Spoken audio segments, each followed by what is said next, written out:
Hello everyone. Today we delve into the fundamental concepts of pathology, cell injury, necrosis, and how cells adapt to stress.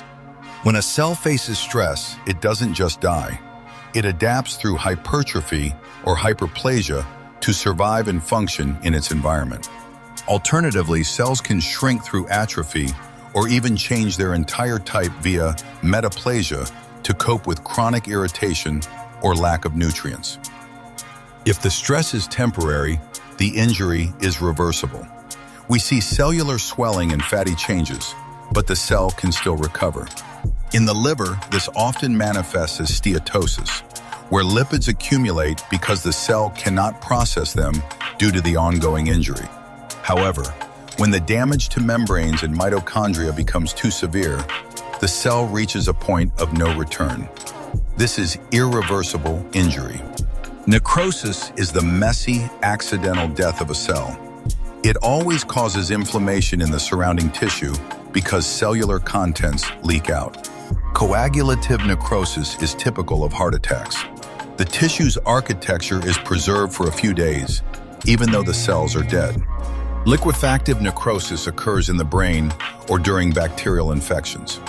Enzymes literally digest the tissue into a liquid mass or pus. Gangrenous necrosis isn't a specific pattern, but a clinical term.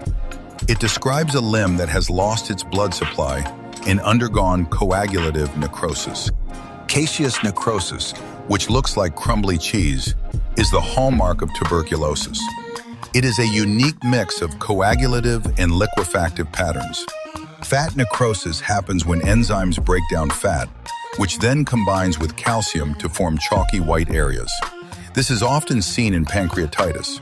Finally, fibrinoid necrosis is found in blood vessels during severe hypertension or immune reactions, where proteins leak into and damage the vessel wall.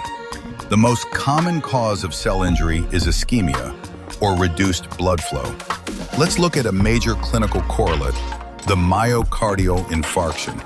In a heart attack, the lack of oxygen leads to rapid ATP depletion, cellular swelling, and eventually the irreversible coagulative necrosis of cardiac muscle. Another correlate is Barrett's esophagus, where chronic acid reflux causes esophageal cells to undergo metaplasia, adapting to survive the acidic environment. Understanding these patterns is essential for diagnosing diseases. From adaptation to necrosis, these are the ways our bodies respond to the world. If you found this helpful, please like, share, comment, and subscribe for more pathology lessons.